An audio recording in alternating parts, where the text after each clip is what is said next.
Hey everyone, this is Tanish Sharma and you're watching Crazy B-Baller. So, New York Knicks have been in the news a lot this season. They have been there frequently. We are hearing about them. And of course, the Knicks are one of those teams who were already so much popular, even for their bad record. And now, when they're playing a little bit good, they're performing better. So, definitely they will have the limelight. So, they totally deserve it. They had the new coach set up in the start of the season. The roster looks a little bit changed, and some new additions were there, and the system looks changed, of course, because of the coach, and the performance looks better. It looks promising, so they deserve this spotlight, this limelight, I should say. And the biggest reason for their success might be Julius Randle. Yes, Julius Randle. He has been playing so good, and he has been in the news frequently too, just like the Knicks. He has been in the news, and a lot of people have been talking about him being an all-star this season, and it looks like there are heavy chances of him becoming an all-star because they are winning some games and he is playing like an all-star. So he should be an all-star, but we'll talk about that later. I mean, we'll see if he will be an all-star or not. But before this season, why was anybody not talking about Julius Randle? I mean, even if you look at his past season, wasn't great. It was average season of just like any other average NBA player, and well, that was not his game actually.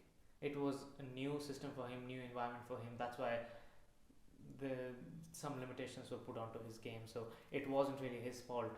And people thought that he was a bad player. People called him a bad player. They called him bad on that Knicks roster, and they didn't like it. But the reality is that a lot of people didn't watch Julius Randle play. And yes, why would they? Because let's move back the clock. Let's go to his New Orleans days. New Orleans days. Still, people didn't watch him there because it was Anthony Davis. But let's talk about him in the Pelicans stage. So he was averaging 21 plus points per game. Good for any player. Any player, it's good for any player. But he was putting up those numbers alongside Anthony Davis, who was himself at 25, 26 points per game. We know Anthony Davis, and then putting up this number with Anthony Davis is really incredible. And but still, not many people talked about it.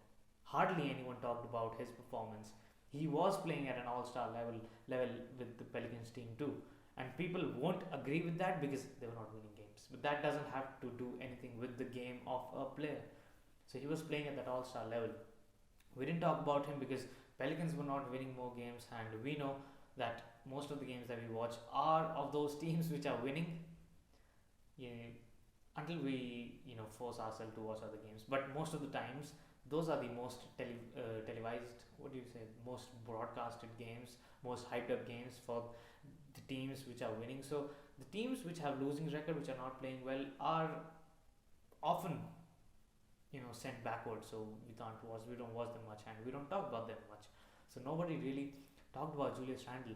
But if I again go a little back and look at his Lakers season just before that Pelican season, he was he was playing terrible. He was playing terrible because he was, I think he was still learning the game, and he still is. But that was a different stage. So many wrong decisions, trying to prove so many things. Didn't really know what his role was. Just trying to do so many things, and he can't really do anything properly. So they traded him to Pelicans, and the gap between his Pelican season and the Lakers season, the gap between his game is vast, is huge. When he came to Pelicans, his game looked refined. It looked mature.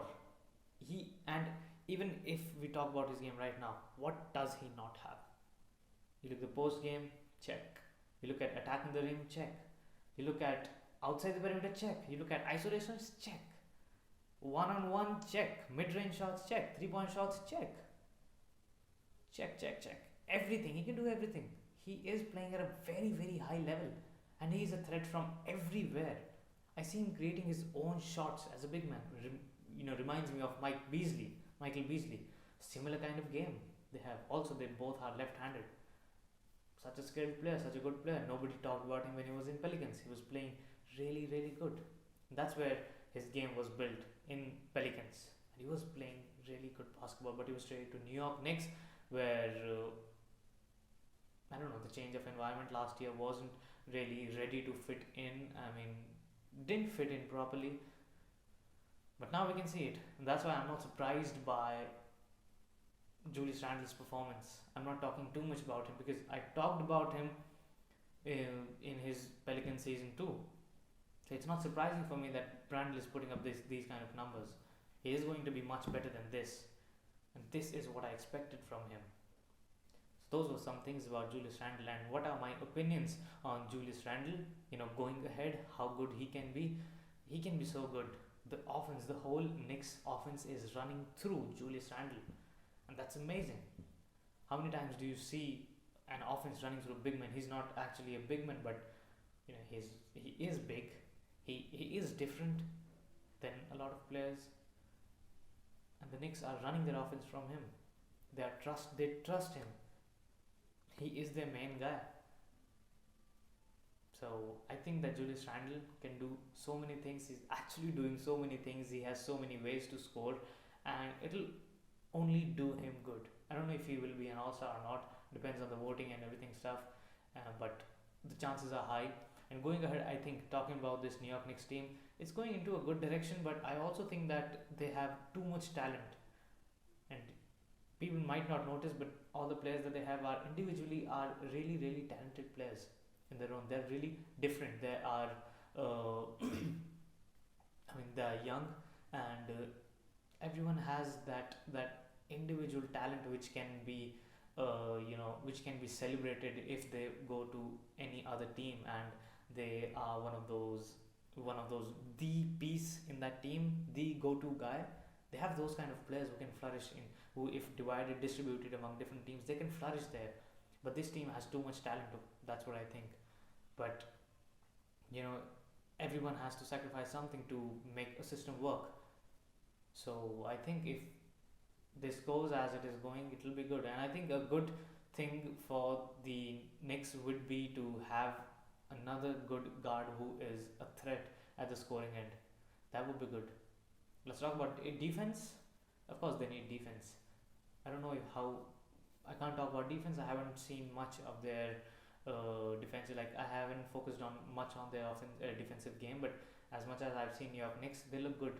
They look good. And if he can, if they can have another guard with a perimeter player with Julius Randle, who is again a good force. Something like Emmanuel Quickly or RJ Barrett. I think RJ Barrett still